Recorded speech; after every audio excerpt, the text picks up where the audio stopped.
Rokoknya rokok kiai, kopinya kopi kiai, semuanya punya kiai, pulang 20 ribu.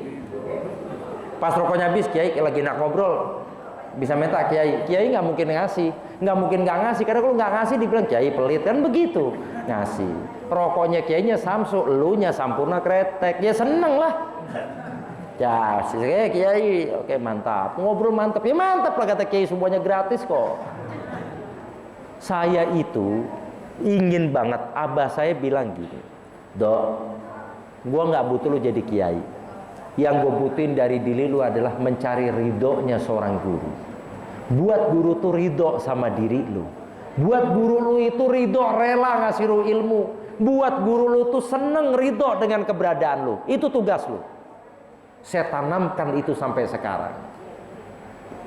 Saya ingin bisa seperti itu. Emang kenapa, Bah? Gini loh, ini lu dengerin nih omongan gua, kata abah saya. Yang bisa ngasih syafaat bukan cuma Kanjeng Nabi.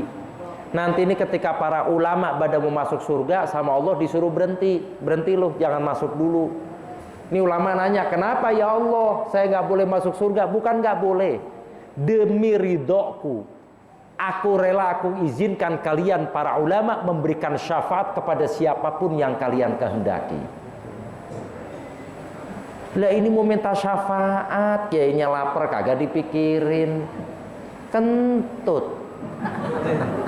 Piye iki? Itu abah saya cerita. Jadi kamu itu bisa dapat syafaat dari guru-gurumu, karena para ulama sebelum masuk surga disuruh berhenti, bukan dilarang masuk surga, tapi diizinkan oleh Allah, diridhoi oleh Allah. Para ulama itu, kata Allah Ta'ala, ya kasih syafaat kepada orang yang kamu kehendaki. Bayangkan kalau kita dikenal sama guru kita, Udin, Din. Wah, malaikat nanya, what happened? Ada apa? Manggil Udin. Ini orang mah kalau datang, Ustaz, belum ngobrol udah ngasih duit. Gue seneng sama dia nih. Din, sini Din. Din, yo. Bukan lu Udin Pitak, no, yang Udin Pitak yang di sana. No. Coba bayangkan. Makanya para ulama itu luar biasa, sampai Imam Hasan Al-Basri. Imam Hasan Al-Basri, seorang sahabat, seorang ulama yang hidup di zaman sahabat, yang dapat khirqah bai'at thariqah melalui Sayyidina Ali. Makanya thariqah Alawiyah ada yang jalurnya melalui Imam Hasan Al-Basri.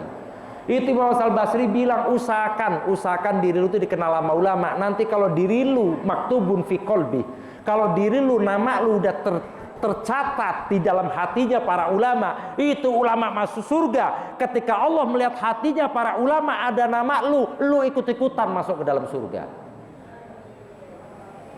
Itu begitu. Kita ini orang bodoh, butuh wasilah buat masuk surga. Ke Tanah Abang aja butuh mobil motor, apalagi ke surga. Kiainya pikirin dari dulu, disuruh mikirin kiainya tetap aja. Ini kiainya dikasih makanannya kagak enak, uli lagi, lelengket, lama-lama usus. Udah dah, sepakatin aja duit. Saya itu kalau ke ulama datang, itu saya paling repot. Saya itu setiap Syawal itu keliling sama keluarga saya ke seluruh ulama sampai ke Jawa Timur. Itu di tas saya nggak ada lain isinya amplop, dan sudah saya namakan satu-satu. Habib ini, Kiai ini guru-guru saya. Bahkan ada guru saya yang keluarganya, guru saya sudah wafat, keluarganya masih saya tulis namanya di situ. Saya contohkan dan saya pamerkan ke santri-santri untuk menunjukkan, mudah-mudahan kebaikan saya bisa dicontoh sama mereka. Bukan untuk riya, tapi litarbiyah. Biar mereka lihat, jangan sampai saya ngomong doang tapi saya nggak membuktikan.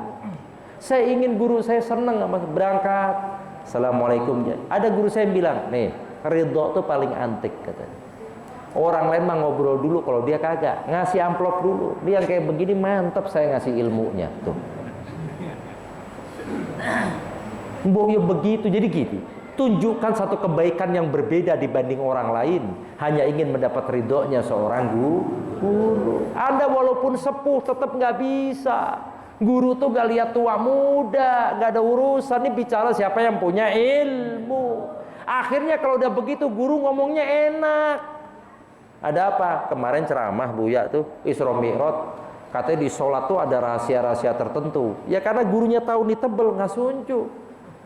Gini. Tapi lu jangan ngomong-ngomong nih. Lu doang. Tuh. Karena seneng. Kita ngasih itu bukan, berarti gurunya mata duitan. Punya guru mata duitan tuh seneng daripada mata setan. Orang nggak seneng duit itu orang gila. Lah memang apa-apa pakai duit, beli minyak pakai duit. Jangan langsung sudon sama gurunya mata duitan, asal datang ngomong duit, tunggu dulu. Guru kan punya anak, uang ngaji pada gratis, gua aja sampai sekarang nggak tahu amplop gua berapa. Malam gua acara, tidur was-was, tidur, bangun lagi. Takutnya udah subuh, oh belum, tidur lagi mikirin uhuah. Takut gue bablas, yang jemput dari subuh nyampe sini jam 9, dah sendirian gue di masjid. Udah begitu pulang nggak disenengin, sakit, senengin gue. Ini kan satu orang 20.000 lumayan. Giliran artis saja dangdutan lu kuat ngasih amplop. Waduh, bilang buat kiai lu pakai mikir, Buyam orangnya ikhlas. Gope aja, ya elu. Gue bikin air obat gope, bukan ceramah, bikin air itu pun cuma pakai bismillah doang, belum nyampe walad dolin itu.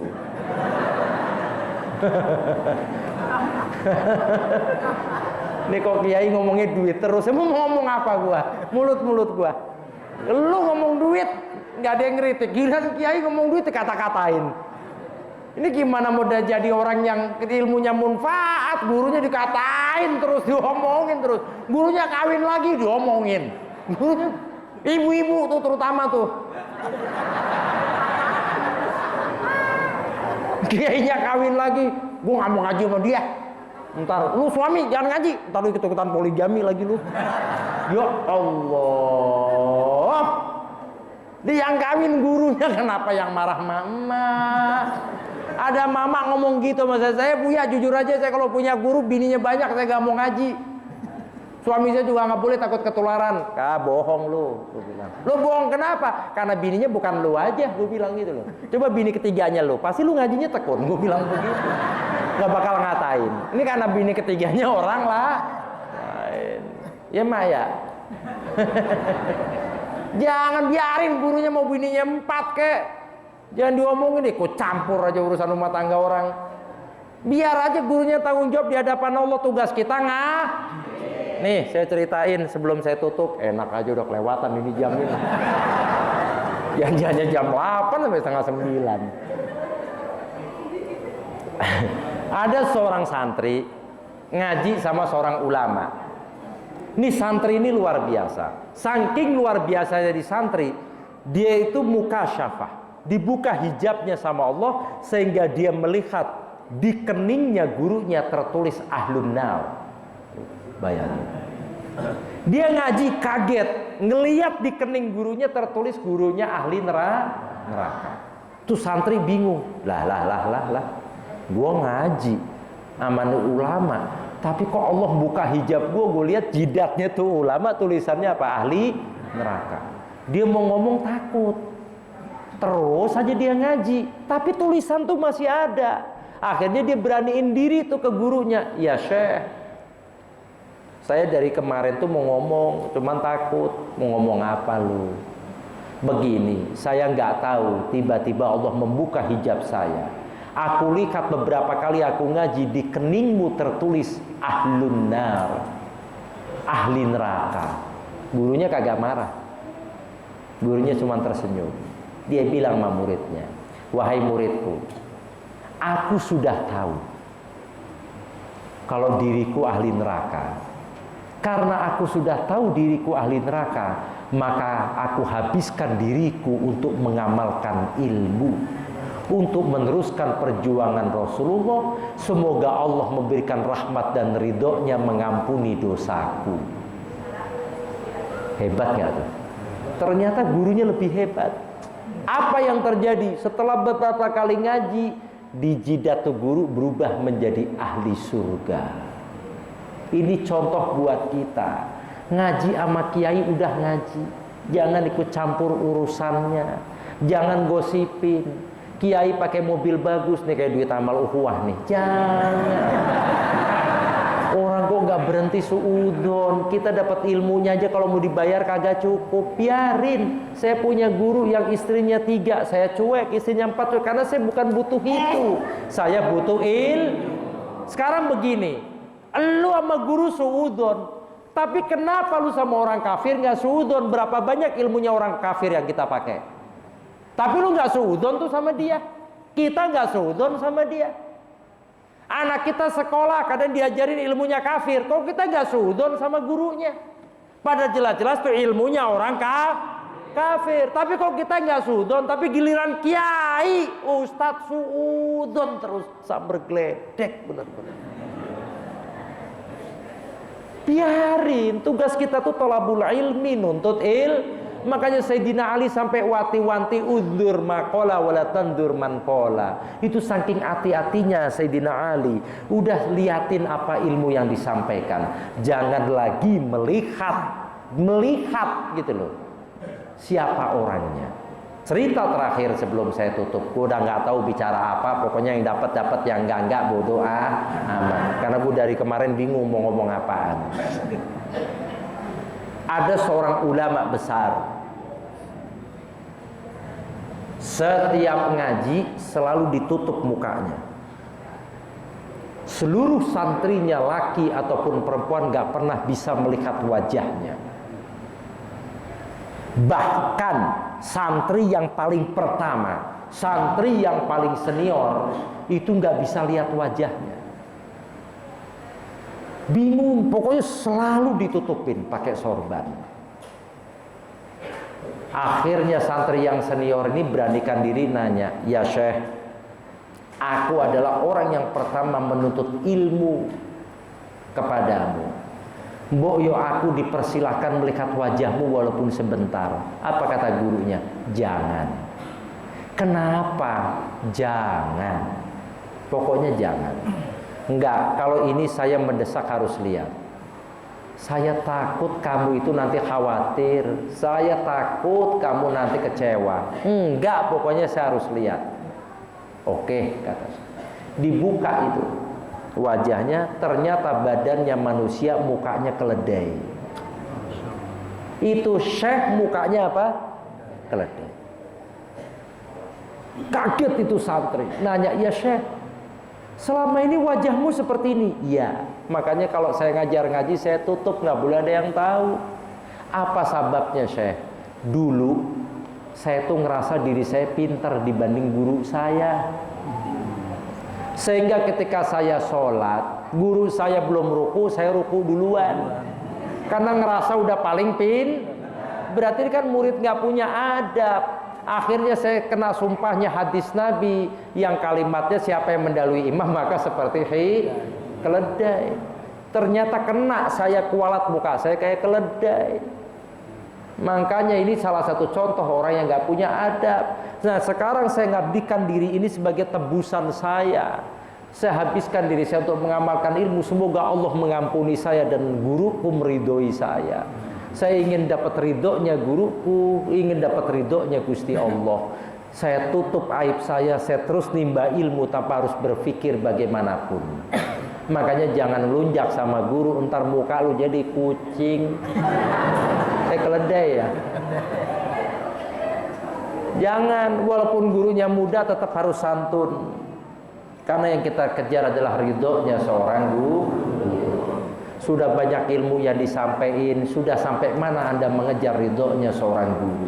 Ini mau Ramadan, kalau dapat ridhonya seorang guru puasanya tenang. Guru orang tua ini luar biasa, tapi kita tidak akan pernah tahu bagaimana cara bakti kepada orang tua kalau nggak belajar dari seorang guru. Yang dibutuhkan tuh khidmat, pengabdian. Tunjukkan jiwa santrinya. Kita ingin masuk surga bareng-bareng. Sholat yang tekun, tanya sama gurunya sholat itu bagaimana. Jalani sholat. walaupun belum khusyuk terus sholat. Ada satu kitab yang menjelaskan dalam kitab tasawuf yang kesimpulan dari isi salah satu beberapa kata di dalam kitab tasawuf itu disimpulkan yang isinya adalah dzikrun ma'al ghaflati khairum min ghaflatin 'anil dzikri. Kalau bahasa Arabnya panjang, artinya ingat sama Allah sekalipun diri ini masih lalai, ingat sama Allah sekalipun diri ini pendosa, ingat sama Allah sekalipun diri ini kadang bermaksiat, itu masih lebih bagus daripada nggak ingat Allah sama sekali. Jadi walaupun masih berbuat dosa, udah sholat mah tetap sholat, ngaji tetap ngaji. Memang manusia ini tempatnya dosa. Nanti kata ulama dalam kitab sufi tersebut, kalau kalian sekalipun lalai, sekalipun pendosa masih ingat Allah, nanti lama-lama ingatnya sama Allah tuh sampai ke hati, hingga diri ini takut berbuat maksiat, hingga beranggapan di balik itu ada Allah, di balik itu ada Allah, hingga timbul rasa malu kepada Allah, akhirnya takut berbuat sesuatu yang mengecewakan Gusti Allah. Nah itu seperti itu. Sudah lakukan zikir-zikir walaupun kita masih goflah. Contoh doa walaupun masih nyeplekin tangan nggak apa-apa deh. Yang penting masih mau doa. Yang nyeplekin alhamdulillah masih lumayan. Tadi udah takut habis di gua. Karena kalau doa nyeplekin tangan. Tapi sekarang saya kasih tahu nggak apa-apa deh. Tapi yang penting masih mau minta sama Allah. Wes sholatnya masih kedeplak-kedepluk nggak apa-apalah, sambil disempurnakan. Yang penting masih selalu ingat Gusti Allah. Banyak zikir, ingat pakai mulut, ingat pakai perbuatan, ingat pakai hati. Ini nasihat ya, jangan nasihat juga buat saya. Makanya saya di mobil daripada ngobrol kalau bengong, kadang saya sholawatan, kadang baca ayat Al-Quran sebagai zikiran. Saya ingin banget diri saya selalu husnudzon kepada Gusti Allah. Jangan sampai selesai sholat, assalamualaikum warahmatullah, assalamualaikum warahmatullah. Pas doa, lu kok sholat begitu? Gua aja belum tahu diterima apa kagak. Jangan tuh, jangan. Itu berarti sudah suudzon sama Allah. Seakan-akan kita sholat Allah juga nggak bakal nerima. Jangan suudzonin Allah. Berapa banyak orang sealim apapun masuk neraka gara-gara berprasangka buruk sama Gusti Allah. Terus husnudzon sama Allah, nyangka baik terus sama Allah. Ketika sholat bikin hati seneng, Allahu Akbar. Yakinin dalam hati, ya Allah kesempatan ini luar biasa. Orang sehina saya masih dikasih kesempatan menunjukkan sifat kehambaannya kepada Allah. Bismillahirrahmanirrahim. Alhamdulillahirabbil alamin. Masih nggak? Wis ora apa-apa wis. Ya namanya goblok. Tapi kan harus belajar. Terus Ar-Rahmanir-Rahim, Maliki Yaumiddin. Tapi belajar. Jangan Ar-Rahmanir-Rahim nggak mau belajar. Karena nggak bisa. Al-Quran itu ketika salah terus suruh belajar walaupun dia ulama. Saya sampai detik ini masih ngaji Quran. Sampai detik ini saya masih ngaji Quran sama guru saya. Setiap saya ke Jawa, kadang Syawal pulang, saya ketemu guru-guru, dites Al-Fatihah. Gimana Kiai? Belum. Wah lu, dari bujang sampai anak 4 masih belum. Saya pernah nanya, Yai lah kapan fasihnya? Yang paling fasih Nabi. Udah gitu doang ngomong. Tapi minimal guru saya bilang lumayan, udah seneng hati. Saya ngaji Quran, ngaji tajwid, ngaji makhorijul huruf, ngaji sifatnya huruf, ngaji. Nggak merasa kalau diri saya ustadz nggak mau ngaji. Kalau ada ustadz kayak begitu jangan diikutin. Tuh. Terus ngapain? Ya bagaimana? Tetap harus ngaji. Cuman kan kiai ngajinya beda, nggak kayak kita. Nah kalau kita kan seminggu sekali. Kalau kiai kan dia sudah memecahkan masalah. Ngajinya kapan? Ketika dia buntu dia tanya gurunya, atau ketika lebaran dia datang sempatkan untuk nanya ke gurunya. Ini bagian dari nuntut ilmu. Karena nuntut ilmunya seorang kiai ya beda sama kita. Kalau kayak kita mah kudu seminggu sekali, itu aja masih goblok, apalagi sebulan sekali. Nah kalau para kiai nuntut ilmunya kapan? Sama kayak saya, ketika saya mentok saya telepon guru saya. Itu bagian dari tolabul ilmi. Tapi guru saya senang saya bisa ngamalin ilmu. Itu juga bentuk pengabdian kepada seorang guru. Atau kiai nggak ngaji, ya kan ngajinya beda itu kiai. Mereka ngajinya ketika buntu, ya mereka ngaji. Nanya sama saya juga kalau lagi buntu bacaan Quran, bingung ini, saya telepon guru saya atau saya datang ke rumahnya. Kiai, Syekh ini gimana? Ini bagaimana? Karena pola ngajinya berbeda. Ya sama, sekarang begini. Kalau dulu waktu kita SD butuh waktu 6 tahun. Pinteran dikit SMP cuma berapa tahun? 3. Pinteran dikit SMA berapa tahun? Ketika itu kita kuliah cuma berapa tahun? 4. S2 2 tahun. Doktor cuma nulis. Kan kayak begini tingkatannya. Sama kalau kiai yang ngajinya begitu. Jangan disuruh duduk bareng begini, tambah goblok itu kiai. Beda ya, kiai ngajinya punya cara sendiri. Karena dia punya ilmu, tujuannya bukan lagi menambah ilmu, tapi sudah mengarungi lautan ilmu. Kalau kayak kita ini masih bodoh ya, tiap hari kudu ngaji karena otaknya kotor, butuh diasah terus pakai ilmu. Tapi kalau kiai beda, dia udah dapat ilmu, mana yang ilmunya dia buntu, dia tanya ke gurunya. Itu salah satu bentuk thalabul ilminya para ulama. Jadi bedakan, jangan suudon langsung nih, guru nggak pernah ngaji nih, bentar dulu. Kita nggak tahu kapan beliau ke rumah gurunya. Seperti saya ketika ke Jawa, saya sempatkan setahun sekali ketemu guru-guru saya hingga ke Jawa Timur, saya ajak ngobrol, saya tanya ilmu yang saya belum paham. Untuk menambah ilmu, sehingga saya bikin catatan, karena abah saya pesan kemanapun lu pergi, alat tulis jangan pernah lu tinggal. Makanya saya selalu bawa buku sama pulpen. Jadi selalu, sampai di tas saya ini masih ada pulpen sama buku ada. Karena guru abah saya pesan, kalau lu ingin ilmu lu banyak, kemanapun lu pergi ke rumah ulama, jangan pernah lupa alat tulis, kertas dengan pulpen. Karena di situ lu akan banyak dapat hikmah, ilmu yang kadang tidak disampaikan oleh beliau di depan orang banyak. Akhirnya dapat ilmu kebal, ilmu pelet, santet, kan lumayan. Santri bengal santet, cakep dikit kan begitu. Jadi dapat tuh. Lah ini cuma nguping doang, keluar lupa. Oh gitu ya Bu ya? Oh gitu. Pulang ya goblok lagi. Apalagi udah di jalanan ketemu klakson tintan, setan lu ya, lupa itu. Makanya catat. Saya kemanapun ke ulama saya catat. Sekalipun saya dapat ilmu itu dari seorang anak kecil, kalau saya belum tahu saya catat. Tanggalnya saya catat. Dan abah saya bilang kalau lu nyatet tanggal hijriyahnya dulu baru masehinya. Muliakan Rasulullah.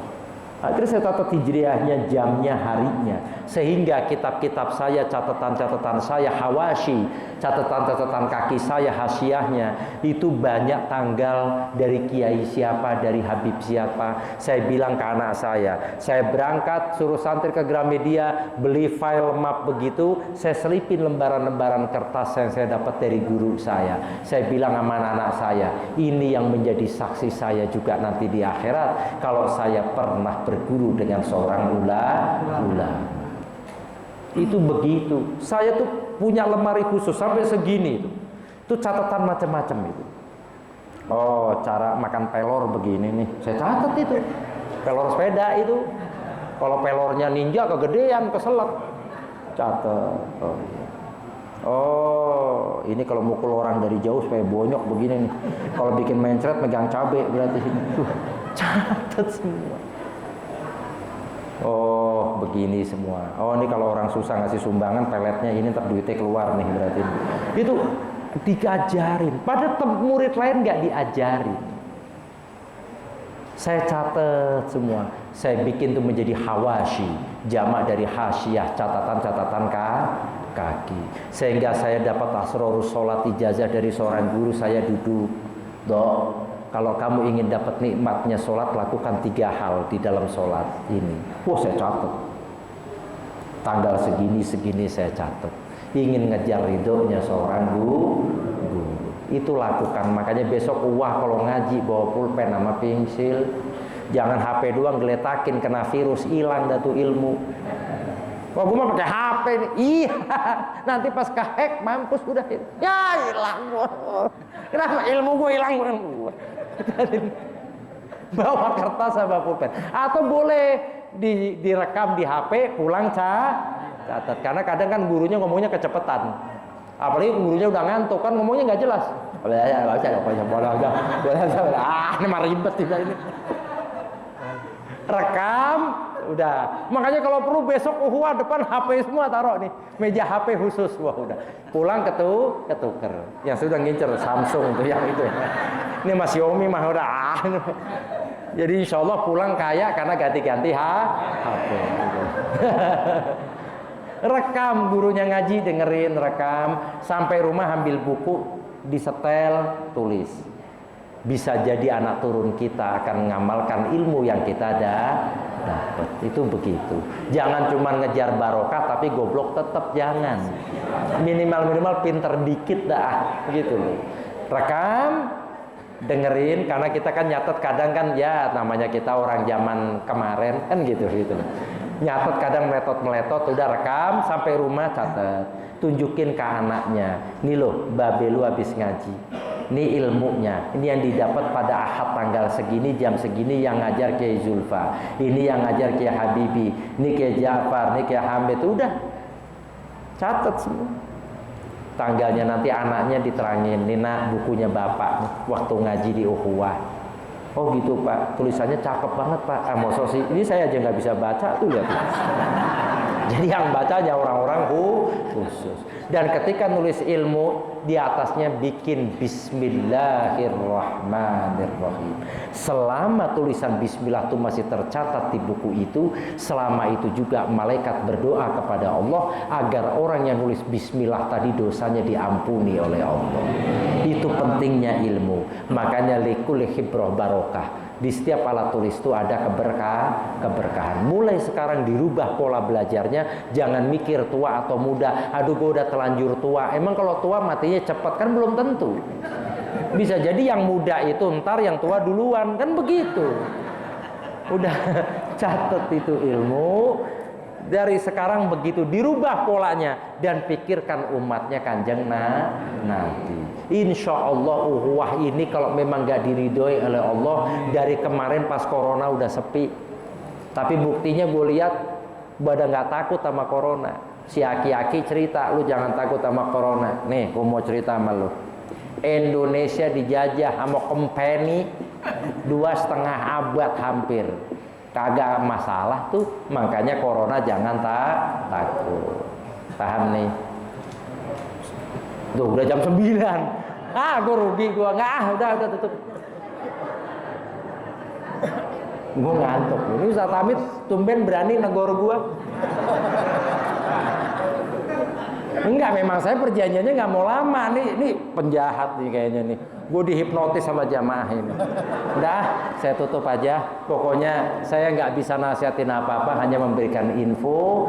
Mudah-mudahan info yang tadi saya berikan itu bermanfaat bukan hanya untuk diri saya, tapi untuk jamaah sekeluarga. Mohon maaf jika ada salah kata, salah ucap. Wallahu muwaffiq ila aqwamit thoriq. Wassalamualaikum warahmatullahi wabarakatuh.